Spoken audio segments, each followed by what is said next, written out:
ಈಗ ಅದನ್ನು ಕಂಡಿಡ್ದಾಗಲೇ ಅವನು ಯಾಕೆ ಅಂತ ಕೇಳ್ದ ವೈ. ಅವ್ನು ಕೂತಿದ್ದ, ಆ್ಯಪಲ್ ತೋಟ ಮೇಲಿಂದ ಒಂದು ಆ್ಯಪಲ್ ಬಿತ್ತು. ಅವನು ನಿಮ್ಗೆ ಗೊತ್ತಾ, is the most dullest of the dull boy Newton. ಅವ್ನಿಗೆ ಮ್ಯಾಥಮೆಟಿಕ್ಸ್ ಬರಲ್ಲ ಅಂತ ಒದ್ದೋಡಿಸಿದ್ರು ಮೇಸ್ಟ್ರು ಮೇಡಮ್ಮು. ಅವ್ರ ಅಮ್ಮ ಮ್ಯಾಥಮೆಟಿಕ್ಸ್ ಹೇಳ್ಕೊಟ್ಟಿದ್ದು. ಅವ್ರ ಅಮ್ಮ ಹೇಳ್ಕೊಟ್ಟು ಮ್ಯಾಥಮೆಟಿಕ್ಸ್ಲೇ ಇವತ್ತು ಅವ್ನು ಬರೆದಿರೋ ಮ್ಯಾಥಮೆಟಿಕ್ಸ್ ಯಾವ ದೊಡ್ಡ ಫಿಸಿಕ್ಸ್ ಇಟ್ಕೋ ಅರ್ಥ ಆಗಲ್ಲ. ಇನ್ನು ನಿಜವಾಗ ಟೀಚರ್ ಹೇಳ್ಕೊಟ್ಟಿದ್ರೆ ಅಣ್ಣ ಇನ್ನೇನ ಬಿಡ ಬಿಡ್ರಿ. ಕೂತಿದ್ದಂತೆ ಮೇಲಿಂದ ಒಂದು ಆ್ಯಪಲ್ ಬಿದ್ಬಿಡ್ದಂತ ಸೇಬು. ಇವನು ಕ್ವಶನ್, ಕೆಳಗೆ ಯಾಕೆ ಬಿತ್ತು, ಮೇಲಕ್ಕೆ ಯಾಕೆ ಹೋಗಿಲ್ಲ, ಎಡಕ್ಕೆ ಯಾಕೆ ಹೋಗಿಲ್ಲ, ಬಲಕ್ಕೆ ಯಾಕೆ ಹೋಗಿಲ್ಲ, ಕೆಳಗೆ ಯಾಕೆ ಬಿತ್ತು ಅಂತಿದ್ದಾಗೇನೆ ಮಳೆ ಬಿತ್ತು, ಕೆಳಗಡೆ ಬಿತ್ತು, ಕಲ್ಲೆಸ್ದ ಕೆಳಗೆ ಬಿತ್ತು, ಇವನು ಆಡ್ದ ಕೆಳಗೆ ಬಿತ್ತು. ಈ ಭೂಮಿಗೆ ಎಲ್ಲವನ್ನು ಎಡಕಳ ಶಕ್ತಿ ಇದೆ, ಅದೇ ಕ್ಯಾಪಿಟಲ್ ಜಿ. ನೋಡ್ರಿ ವೈ. ನಮ್ಮ ಮಕ್ಕಳು ಯಾರು ವೈ ಅಂತ ನೀವು ಪಾಠ ಮಾಡೋದು ದೇವು ಕೂತ ನೀವು ಕ್ವಶನ್ ಒಂದು ಕ್ವಶನ್ ಒಬ್ರು ಬಂದಿರಲ್ಲ. ನಾನು ಇತ್ತೀಚೆಗೆ ಈಗ ಕೊರೋನಾ ಬಂತಲ್ಲ, ಅವ ಮನೇಲೆ ಇದ್ವಲ್ಲ ಸರ್, ನನಗೆ ಇಷ್ಟೆಲ್ಲ ಹೇಳ್ಕೊಡ್ತೀವಿ ಮಾಡ್ತೀವಿ, ಜಾಣರಾಗ್ತಿಲ್ಲ ಇವು, ಇದೆಂಥ ಕತೆ ಇದು, ಈ ಜಾಣತನ ಎಲ್ಲಿದೆ, ಇದೇ ಐಕ್ಯು ಅಂತೀವಿ ನಾವು. ಅದಕ್ಕೆ ಕೈ ಹಾಕ್ಬಿಟ್ರೆ 0.0000001% ಐಕ್ಯು ಜಾಸ್ತಿ ಮಾಡ್ಬಿಟ್ರೆ ಇವ್ರದ್ದನ್ನ ಮೂರು ವರ್ಷದಲ್ಲಿ ಕಥೆನೇ ಮುಗಿದೋಯ್ತು. ನೀವು ಪಾಠ ಯಾಕೆ ಅವನೇ ಆಗ್ಬೋದು, ಇದಕ್ಕೆ ಕೈ ಹಾಕೋಣ ಅಂತ ಸಿಲೆಬಸ್ ಬರೆಯೋಣ ಅಂತ ಕೂತೆ. ಐಕ್ಯು ಎನ್ಹಾನ್ಸ್ಮೆಂಟಿಗೆ ಸಿಲೆಬಸ್ ಬರೆದೆ ಕೂತ್ಕೊಂಡು. ಅಲ್ಲ ಬೇಕಾದಷ್ಟು ಓದಿ ಮಾಡಿ ಅಲ್ಲಿ ತೆಗೆದು ಮಾಡಿ ಯೂಟ್ಯೂಬ್ಗಳು ಇತ್ತು ಎಲ್ಲ ತೆಗೆದು ಮಾಡಿದಾಗ ಅಲ್ಲಿ ಒಂದು ವಿಷಯ ಗೊತ್ತಾಯ್ತು. ಬೇಕಾದಷ್ಟು ಸಿಲೆಬಸ್ ಬರೆದಿಟ್ಟಿದ್ದೀನಿ ಈಗ, ಓಕೆ ಇರಲಿ. ಅದ್ರ ಒಂದು ಪಾಯಿಂಟ್ ಇತ್ತು, asking question is also a way to enhance your IQ. ಪ್ರಶ್ನೆ ಕೇಳೋದು ಒಂದು ಐಕ್ಯೂ ಜಾಸ್ತಿ ಮಾಡ್ಕೊಳ್ಳೋದಕ್ಕೆ ಒಂದು ದೊಡ್ಡ ಕಾರಣೀಭೂತ. ಕೇಳಬೇಕು ಕೇಳಬೇಕು, ಕ್ವಶನ್ ಕೇಳಬೇಕಣ. ನಾನು ಈ ಮುಂದಿನ 5 ನಿಮಿಷ ಮಾತಾಡಿದ್ಮೇಲೆ ನೀನು ಕ್ವಶನ್ ಕೇಳಬೇಕಣ ಅಂತ ಪಠ ಮಾಡಿ ಅವ್ನಿಗೆ ಒತ್ತಡ ಬರುತ್ತೆ. ಕೇಳ್ತಾರೆ, ಏನೋ ಅವ್ನು ಕೇಳ್ತಾರೆ, ಕೇಳಿ ಏನಾರು ಕೇಳಿ, ನೀವು ಯಾಕೆ ಅಂತ ಹೇಳಿದ್ರಿ ಇಲ್ಲ ಕೇಳ್ತಾಳೆ. ತುಂಬ ಕೂತಿದ್ದೆ, ನೆಟ್ಗಿದ್ದೆ, ಯಾಕೆ ಹೇಳಿದ್ರಿ ಅಂತ ನಾನು ಕೇಳಿ.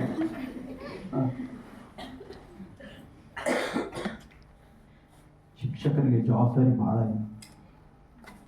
3 ಥರ. ಒಂದು, ನೀವು ಒಬ್ಬರೇ ಇದ್ದಾಗ, ಹುಡುಗ ಸ್ಟೂಡೆಂಟ್ ನಿಮ್ಮ ಎದುರಿಗಿಲ್ಲದೆ ಇದ್ದಾಗ ನೀವು ಹೇಗೆ ಬೆಳೆಯುತ್ತೀರಿ, ಕಲಿಯುತ್ತೀರಿ, ಬೆಳೆಯುತ್ತೀರಿ, ಬೆಳೆಸಲು ಉಪಕ್ರಮಿಸುತ್ತೀರಿ, ಇದೊಂದು ದಾರಿ, ಇದೊಂದು ಆಟ.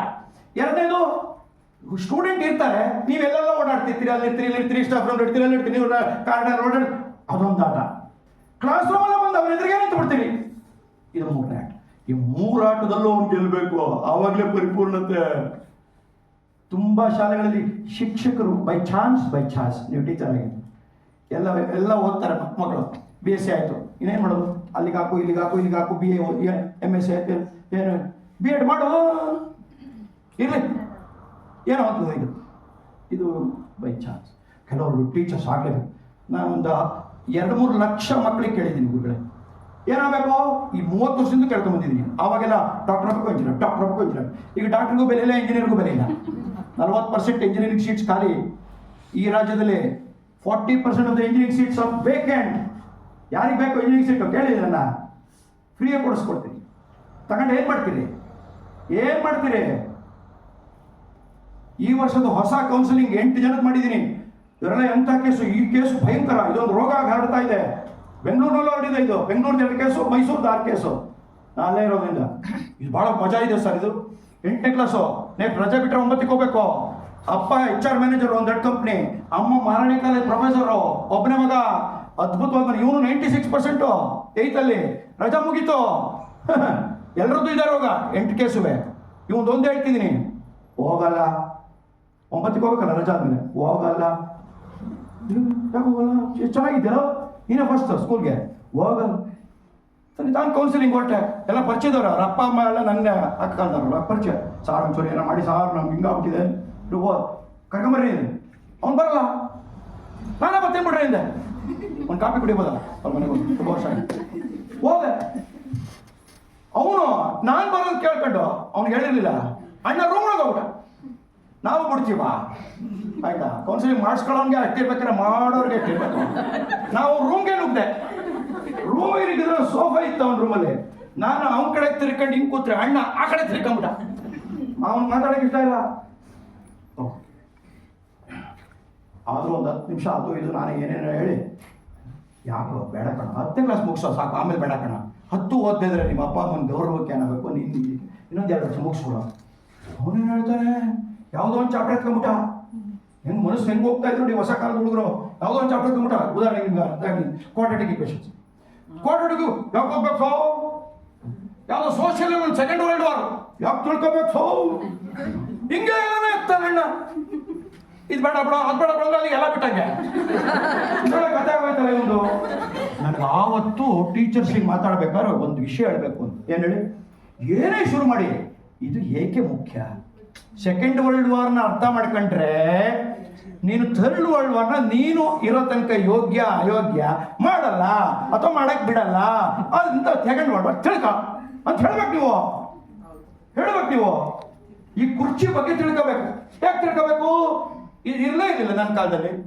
ಯಾವ ಆ ಕುರ್ಚಿ ತಿಳ್ಕೊಂಡಿದ್ದ ನನ್ನ ಕಾಲದಲ್ಲಿ ಇರ್ತಾರ ತಿಳ್ಕೊಂಡವನು ಹಂಗೆ ಇಂಪ್ರೂವೈಸ್ ಮಾಡ್ಕೊಂಡು ಉತ್ತಮಗೊಳಿಸಿ ಈ ತರ ತಂದೇನೆ. ನೀನು ಇದನ್ನ ತಿಳ್ಕೊ, ಇದನ್ನು ಉತ್ತಮಗೊಳಿಸೋದನ್ನ ನೀನ್ ಮಾಡು. ಜಗತ್ತು ಅಂದ್ರೆ ಏನು? ಜ್ಞಾನ ಇದೆ ತಿಳ್ಕ, ಬ್ರೈನ್ ಇದೆ ತಿಳ್ಕ, ಇರೋದನ್ನು ಉತ್ತಮಗೊಳಿಸ್ಬೇಕು ತಿಳ್ಕೊ. ಇದನ್ನ ಯಾಕೆ ತಿಳ್ಕೋಬೇಕು? ಕ್ವಾಡ್ರಾಟಿಕ್ ಇಕ್ವೇಷನ್ ಹಿಂಗೆ ಯಾಕೆ ಬೇಕು? ಪ್ಯಾರಾಬೋಲಾಸ್ ಯಾಕೆ ಬೇಕು? ಜಿ ಯಾಕೆ ತಿಳ್ಕೋಬೇಕು? ಜಿ ತಿಳ್ಕೊಳ್ಳೋ ಹೊತ್ತಿಗೆ ಸುನೀತಾ ವಿಲಿಯಮ್ಸ್ ಅಲ್ಲೋದ್ದು ಹೋಗಿ ಸಿಕ್ಕಾಕೊಂಡಿದ್ದು ದೂರ ಆಗ್ತಿದೆ. ಬೋನಿ ನೋಡಿದ್ರೆ ನೀವು ಹೊಟ್ಟೆ ಅವ್ರಿಗೆ ಇನ್ನೂ ಹೊರಟಿಲ್ಲ ಹೋಗಿದ್ಯಂತೆ, ಅಲ್ಲಿಂದ ಯಾಕೆ ಹೊರಟಿಲ್ಲ ನಮಗೂ ಗೊತ್ತಿಲ್ಲ. ಯಾಕೆ ಅಂತ ಹೇಳ್ರಿ ವೈ ಅಂತ ವಾಟ್ ಆಮೇಲೆ ರೀ, ಮೊದಲು ವೈ ಹೇಳ್ರಿ ಆಮೇಲೆ ವಾಟ್ ಹೇಳ್ರಿ. ಆದ್ರೆ ವೈನ ಹೇಳ್ತಾ ವಾಟ್ ಹೇಳ್ತಾ ನಿಮ್ಮದೇ ಆದ ಹೌ ನಿಮ್ದಾಗಿ ನಿಮ್ಮ ರೂಪ ಅದು. ನೀವು ಹೇಳ್ದಂಗೆ ಅವ್ರು ಹೇಳ್ಬಿಡಿ, ಅವ್ರು ಹೇಳ್ದಂಗೆ ನೀವು ಹೇಳ್ಬಿಡಿ. ಒಬ್ಬೊಬ್ರು ಒಂದೊಂಥರ ಹೇಳಿ. ಗೌರವ ಜಾಸ್ತಿ. ಎಲ್ಲರೂ ಬರೀತಾರೆ. 60 ಜನಕ್ಕೂ ನೋಟ್ಸ್ ಕೊಟ್ಬಿಡೋದು ಮೇಡಮ್, ಎಲ್ಲರೂ ಬರೀತಾರೆ. ಮಜಾ ನೋಡಿ ಆ ಕ್ಲಾಸಲ್ಲಿ ಎಲ್ಲರಿಗೂ ಒಂದೇ ಮಾರ್ಕ್ಸ್.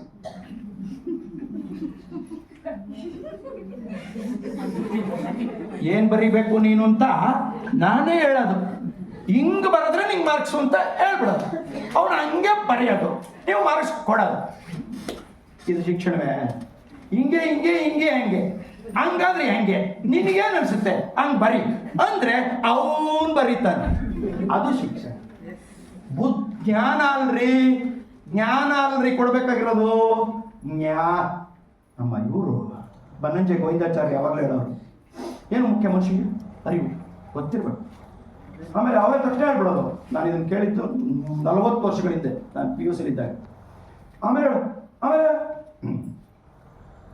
ಅಲ್ಲ ಅರಿವು ಮುಖ್ಯ ಅಲ್ಲ.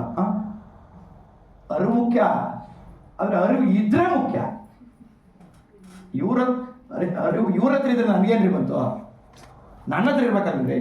ಅದಕ್ಕೆ ನೆಕ್ಸ್ಟ್ ವಾಕ್ಯ, ಅರಿವಲ್ಲ ಮುಖ್ಯ, ಅರಿವಿನ ಇರವು ನನ್ನ ಹತ್ರ ಇರ್ಬೇಕು.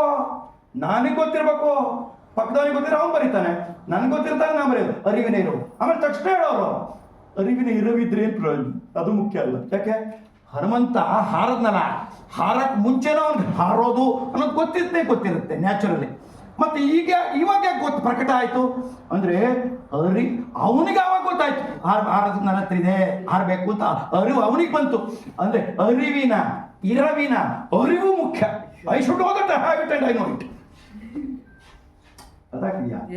ಆಮೇಲೆ ಹೇಳೋರು ಆಯ್ತು ಇದು ತಗೊಂಡು ಏನ್ ಮಾಡ್ತೀಯ? ನನ್ನ ಹತ್ರ ಇದೆ, ನಂಗೆ ಗೊತ್ತಾದ್ರು ಏನ್ ಪ್ರಯೋಜನ? ನನಗೆ ಗೊತ್ತಿರೋದನ್ನ ನಿಮಗೆ ಕೊಡ್ಬೇಕು. ಅರಿವಿ ಕೇಳಿಸ್ಕೊಳ್ಳೋ ಎಷ್ಟು ಚೆನ್ನಾಗಿದೆ.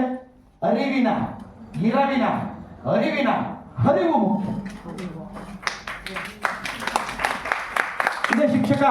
ಟೀಚರ್ ಅಂತ ಯಾರು ಇಟ್ಟೆ ಹರಿಸೋನು ಹೊಳೆ ಆದಂಗೆ ಹರಿತಿರ್ಬೇಕು. ಕೆರೆ ತರ ನಿಂತು ಬಿಡಬಾರ್ದು ಬಗ್ಗಡ. ಹೊಳೆ ಟೀಚರ್ ಅಂದ್ರೆ ಹೊಳೆ. ಗುರು ಅಂತಾರೆ. ಭಾರತ ಒಂದೇ ಗುರು ಅನ್ನೋದು. ಗುರು ಅಂದ್ರೆ ಏನು ಅನ್ಕೊಂಡ್ರಿ? ಗುರು ಸಂಸ್ಕೃತ ತಿಳ್ಕೊಳ್ಳಿ. ಗುರು ಅಂದ್ರೆ = ರಾಮ, = ಆನಂದ.